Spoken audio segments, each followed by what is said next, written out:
السلام علیکم ورحمۃ اللہ وبرکاتہ۔ دوستو، آج 8 مارچ 2023 15 شعبان 1445 ہجری کا دن ہے۔ آج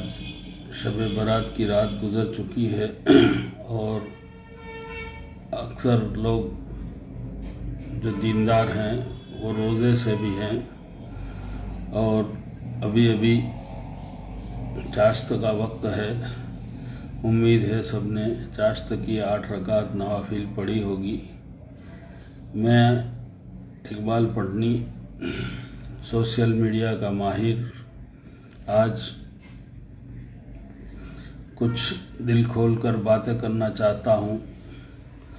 اور میں نے اپنے بیک گراؤنڈ میں پرندوں کے کچھ نظارے رکھے ہوئے ہیں۔ وہ اس لیے کہ پرندے جیسی آزاد مخلوق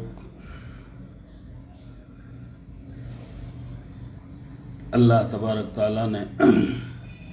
کسی کو نہیں بنائی۔ وہ ایسے آزاد ہیں کہ ان کو رزق کی فکر نہیں ہے۔ ان کو معلوم ہے کہ رزق اللہ ہی دیتا ہے۔ جتنا ان کی تقدیر میں ہے وہ ان کو دن بھر میں مل جاتا ہے۔ چلتے پھرتے، اڑتے، گاتے، بازتے، درخت سے درخت، ڈالی سے ڈالی، ماحول میں وہ گھومتے رہتے ہیں، اور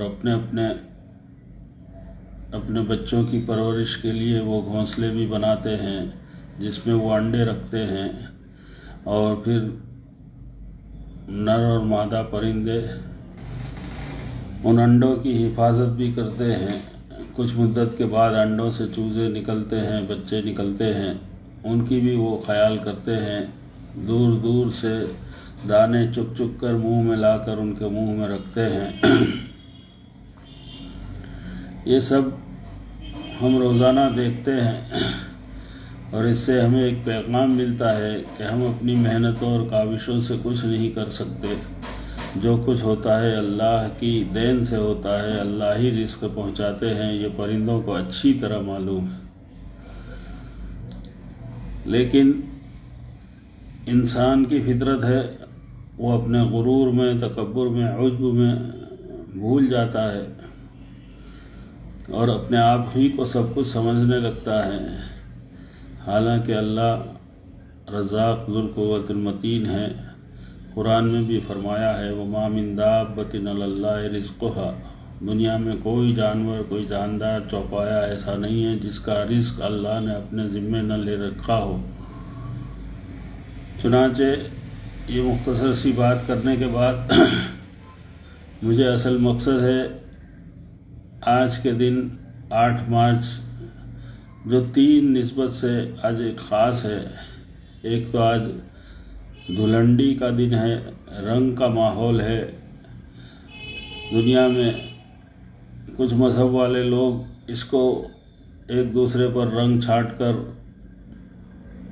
اور ہولی کھیل کر منا رہے ہیں، جس میں ہر قسم کی فحاشی کو دخل ہے، اور وہ اپنے گھروں میں ایک دوسرے کو، گھر کے باہر آنگنوں میں اور سڑکوں پر ایک دوسرے کو جو رنگ چھانٹتے ہیں اور رنگ سے ایک دوسرے کو گندا کرتے ہیں، اس میں خاص طور پر عورتیں اور مرد عورت کو، عورت مرد کو، نہ محرم کا خیال نہ غیر محرم کا خیال، اور ایک دوسرے پر ایسی بدماشی کرتے ہیں کہ اپنی ساری نفسانی خواہشات آج ہی کے دن پورا کر لینا چاہتے ہیں۔ ایسی عریانیت، ایسی فحاشیت کا نظارہ اس تہوار میں ہوتا ہے۔ حالانکہ آج 8 مارچ ہے، انترراشٹریہ مہیلا دن ہے، اور عورتوں کے حقوق کو پامال کیا جانا یہی دھولیٹی کے دن ہوتا ہے۔ 8 مارچ انٹرنیشنل ویمنس ڈے ہے، عورتوں کے حقوق کے لیے یونائٹڈ نیشن نے اس کو منانے کو کہا ہے، اور آج کے دن خاص طور پر عورتوں کے جو حقوق ہیں اس پر بحث اور گفتگو مختلف اداروں میں، مختلف سوشل تنظیموں میں کی جاتی ہے، لیکن افسوس کہ آج یہ دن بھلا دیا گیا، کہیں سے بھی کچھ نظر نہیں آتا، نہ کوئی خاص آج کے دن، کیونکہ آج دھولیٹی ہے، چھٹی کا دن ہے ہندوستان کے اندر میں، اور عورتوں کی خاص طور پر عزت کی پامالی کا دن اس کو میں کہوں گا، کیونکہ رنگ کے عنوان سے اور تہوار کے عنوان سے خاص طور پر عورتوں پر حملے کیے جاتے ہیں، ریپ کیے جاتے ہیں۔ اس کو کوئی ریپ بھی نہیں کہے گا، کیونکہ آج حالانکہ ریپ کی ڈیفینیشن میں، عدلیہ کی ڈیفینیشن میں ریپ اسی کو کہتے ہیں کہ عورت کی عزت اور عصمت کو پامال کیا جائے۔ دوستو، ایسے موقع پر ماں کی ممتا کو کیوں بھولیں گے؟ ماں خود ایک عورت ہے، اور ماں ایسی ممتا والی صنف ہے، نازک ہے، کہ وہ اپنے آپ کو قربان کر کے اپنے بچوں کے لیے، اپنے خاندان کے لیے سب کچھ خدمت کرنے کو تیار ہے، اور معاوضے میں وہ کچھ نہیں لیتی۔ 24 گھنٹے 7 دن اس کی جو ڈیوٹی ہے خدمت کی، وہ عجیب و غریب ہے۔ کبھی وہ تھکتی نہیں ہے، کبھی کسی سے شکایت نہیں کرتی، ہاں زیادہ بیمار ہو جاتی ہے تو دوا لے کر بھی وہ اپنے گھر کو، اپنے خاندان کو سنبھالتی ہے، جیسے یہ پرندے اپنے بچوں کو سنبھالتے ہیں۔ اور اگر کوئی تکلیف میں آ گیا گھر کا کوئی فرد، تو اس کو صبر کی، ہمت افزائی کی باتیں بھی کرتی ہے، دلاسا بھی دیتی ہے، دل سوزی بھی کرتی ہے۔ یہ ماں کی ممتا ہے۔ بوڑھی ماں جس کے بھی گھر میں ہے، لیکن افسوس، سر افسوس کہ آج ایسا ماحول بنا ہوا ہے کہ جوان اپنی جوانی میں اپنے ہوش کھو بیٹھے، اور اپنے ماؤں کو اور اپنے باپ کو وہ وردھاشرم میں، گھر میں چھوڑنے پر مجبور ہو گئے ہیں، اور وہاں انہیں ابھی کل ہی ایک قصہ سنا کہ ایک یو پی کا ہے جس نے یوگی آدتیہ ناتھ کو اپنی کروڑوں کی ملکت سپرد کر دی، اور بچوں کو اپنے اس کے وراثت کے حق سے محروم کر دیا، کیونکہ اس کے بچوں نے اس کو وردھاشرم میں ڈال دیا تھا، اور جب وہ مرنے لگا تو اس نے وصیت میں اپنی کروڑوں کی ملکت وزیر اعلیٰ کے نام یہ کہہ کر ڈال دی کہ اس میں کوئی ہاسپٹل یا اچھا اسکول بنانا ہے۔ یہ ہے، افسوس کی بات ہے کہ ایک باپ اپنے اولاد کو اپنی ملکیت سے محروم کر کے، وراثت سے محروم کر کے، حکومتوں کو جب سپرد کر رہا ہے، اس ملک کے اندر میں کیا سیاست ہوگی، کیا انسانیت ہوگی، یہ ہم سوچ سکتے ہیں۔ اس لیے میرے دوستو، سوچنے کا، غور کرنے کا مقام ہے۔ جگہ جگہ اصلاح معاشرہ فاؤنڈیشن بنے ہوئے ہیں، وہ صرف نام و نمود کے لیے، اسٹیج پر کرسیاں سجا کر اپنا نام کمانے کے لیے وہ اصلاح معاشرہ کر رہے ہیں،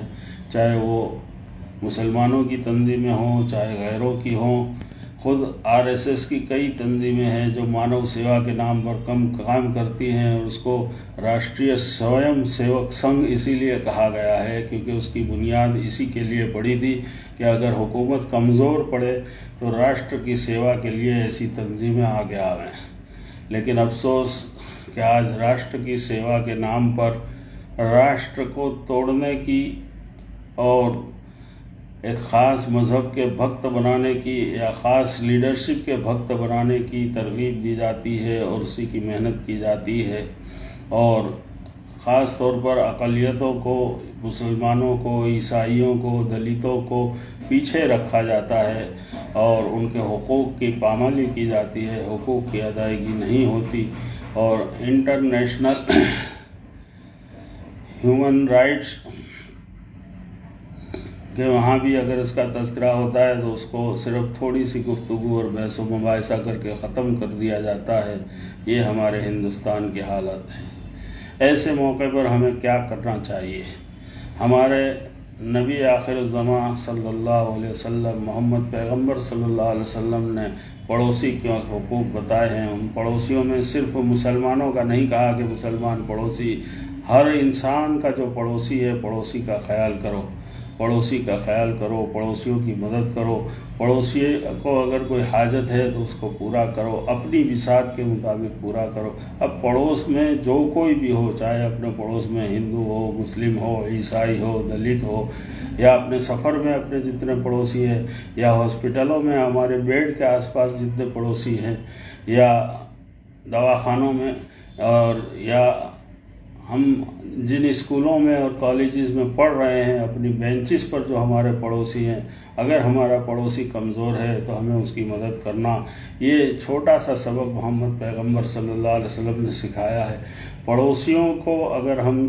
تکلیف سے بچائیں گے اور ایک دوسرے کا عزت سے رکھیں گے، پڑوسیوں کا خیال کریں گے، تو یہی پڑوسی کل ہماری آفت و بلیات کے دن کام آئیں گے، چاہے وہ کسی بھی مذہب کا ہو، کسی بھی قوم کا ہو۔ میں اکثر اپنی اسکول میں بھی کہا کرتا تھا کہ اگر کسی بچے کے پاس کمپاس میں کوئی سادھن نہیں ہے اور ہمارے پاس دو ہیں، جیسے پینسل اور ایریزر وغیرہ، بلیڈ وغیرہ، تو اس کو اگر ہمارے پاس ڈبل ہے نہیں ہے، یا ہمارے پاس 2 روپے 5 روپے ہیں، تو ہم اپنے پڑوس کے بچے کو جو بینچ میں ہے، ہمارے ساتھ کلاس میٹ ہے، اس کو ہم دے دیں گے، تو اس کی محبت ہمارے دل میں آئے گی،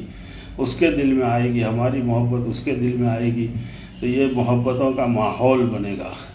پڑوسیوں کا خیال کرنے سے محبتوں کا ماحول بنتا ہے۔ اور میں تو وہاں تک کہتا ہوں کہ ہمارے پڑوس میں، ارد گرد میں جو ہمارے یہ پرندے گورئیے وغیرہ آتے ہیں، یا جانور آتے ہیں، کتے آتے ہیں، گدھے آتے ہیں، بیل آتے ہیں، گائے آتی ہے، بکریاں آتی ہیں،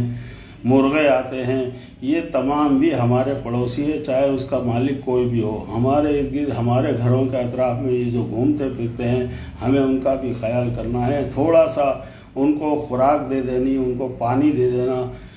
اور آج کل تو موسم اب دھیرے دھیرے تیز ہوتا جا رہا ہے، سخت گرمی چل رہی ہے، تو ایسے گرمی کے موقع میں بھی اگر ہم ان کے لیے پانی کا اور دانہ کا انتظام کریں گے، تو یہ پڑوسی جانور اور پرندے بھی ہمارے لیے باعث راحت بنیں گے، تکلیف دور کرنے میں آسانی پہنچائیں گے۔ میں نے سنا ہے کہ زلزلے کے وقت میں جتنے پرندے ہیں وہ اڑ کر بھاگ کر چلے جاتے ہیں، بکریوں کے اور جانوروں کے کان کھڑے ہو جاتے ہیں، اس سے اندازہ ہو جاتا ہے کہ عنقریب کوئی بھاری آفت آنے والی ہے۔ جب ہم نے پرندوں کے ساتھ محبت کی ہوگی، پرندوں کے ساتھ اچھا سلوک کیا ہوگا، اور پرندوں کو اور جانوروں کو ہم نے کھانا کھلایا ہوگا، تو ہم ان کے قریب رہیں گے، تبھی تو ہمیں پتہ چلے گا کہ یہ جانور عجیب حرکتیں کیوں کر رہے ہیں، کہ عنقریب کوئی بڑی آفت آنے والی ہے، زلزلہ آنے والا ہے، آندھی طوفان آنے والا ہے۔ یہ پتہ ہمیں تبھی چلے گا جب ہم ان جانوروں سے محبت کر کے ان کو کھانا کھلائیں گے، ان کو دانے پانی کا نظام کریں گے۔ اگر ہم نے ان سے محبت نہیں کی تو پھر ہم غافل رہے اپنے گھروں میں، اپنے بیڈ روموں میں، اور اپنے کھانے پینے میں اپنے عیاش رہے، فحاش رہے، تو ہمیں کچھ پتہ نہیں چلے گا۔ یہ کوئی مذہب کی بات نہیں ہے، یہ عام بات ہے۔ مخلوقات پر رحم کرنا، اللہ تبارک تعالیٰ کا الخلق عیال اللہ، کہ مخلوق ساری کے سارے میرا کنبہ ہے، میرا قبیلہ ہے۔ اگر ہم اللہ کے قبیلے کو، اللہ کے کٹمب کو، اللہ کے قبیلے پر رحم کریں گے تو اللہ ہماری ذات پر رحم کرے گا، ہم پر رحم کرے گا۔ اللہ ہمیں اور آپ کو صحیح بات سننے کی توفیق عطا فرمائے۔ یہ مختصر دل کھول کر باتیں کرنے والی چیز ہے۔ باقی آج کل جو ماحول ہے اسکولوں میں فیئر ویل کا اور مدارس میں جلسوں کا، کہ ہم نے اتنی تعلیم حاصل کی اور اس کی یہ سند ملی اور یہ اتنے اعلیٰ نمبرات پر حاصل ہوئے، اور پھر اسٹیج پر چند لوگ بیٹھے ہوتے ہیں جو اپنے آپ کو نمایاں حیثیت سمجھتے ہیں، اور شہرت کی وجہ سے وہاں آتے ہیں اور اچھی لچھے دار تقریریں کرتے ہیں، چاہے وہ اسکولوں کے فیئر ویل ہوں، چاہے وہ مدارس کے جلسے ہوں، لیکن وہ وہیں کے وہیں رہ جاتا ہے، صرف ایک پردرشن ہو جاتا ہے، ایک اشتہار ہو جاتا ہے کہ یہ ہمارے بڑے ہیں، اور یہ سامنے جو بیٹھے ہیں یہ ہمارے بچے ہیں جو تعلیم حاصل کر رہے ہیں، بڑے بڑے ہوتے ہیں، بچے بچے ہوتے ہیں۔ یہ ایک جذبہ اور ایک پیدا ہوتا ہے، ایک خاصیت ہمارے دلوں کے اندر میں پیدا ہوتی ہے، بچوں میں بھی ایک خاصیت پیدا ہوتی ہے۔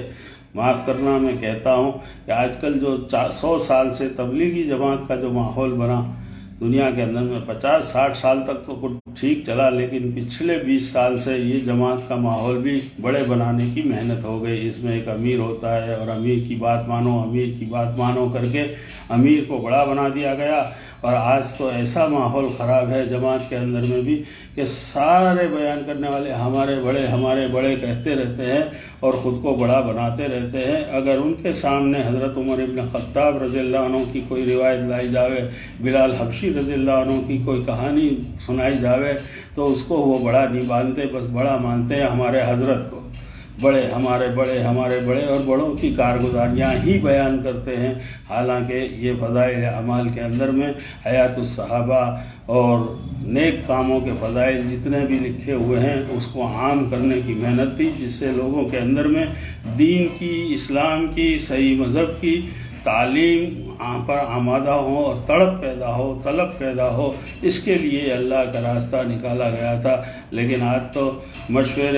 ہمارے مشورے سے اگر ہمیں کچھ کام بھی کرنا ہے تو پہلے وہاں جا کر ان سے مشورہ کرنا پڑتا ہے۔ یہ عجیب بات ہے۔ اور کوئی اگر امارت میں ہے تو اب ہم پر طعنے دیے جاتے ہیں کہ آپ امیر ہیں، لیکن وہ امیر غلط ہے، فلاں ہیں، ڈھیکراں ہے۔ یہ جو آپس میں نا اتفاقیاں اور خاص طور پر جو اتحاد کے خلاف جو باتیں چل رہی ہیں، عالمی اتحاد کے خلاف جو باتیں چل رہی ہیں، یہ بہت عجیب حال ہے۔ اللہ ان سے بچائے۔ ہم ایک دوسرے کا خیال کرنے والے بنیں، پڑوسیوں کا خیال کرنے والے بنیں، جاندار مخلوق جو ہمارے ارد گرد گھومتی ہے ان کا خیال کرنے والے بنیں، تو ہمارے دلوں سے یہ سارے کبر اور عجوب اور انانیت نکل جائے گی، اور ایک اللہ کی محبت ہمارے دل میں آئے گی، جو ہمارا پیدا کرنے والا ہے، خالق ہے، مالک ہے، رازق ہے، اور وہی ہمیں زندہ کرتا ہے، وہی مارنے والا ہے۔ اللہ کرے میری بات سمجھ میں آ جائے۔ یہ مختصر سی بات، میں نے اپنے فوٹو نہیں رکھا، لیکن چند اچھے نظارے پیش کر کے میں نے اپنی بات پیش کی ہے۔ اللہ سب کو صحیح سمجھتا ہے۔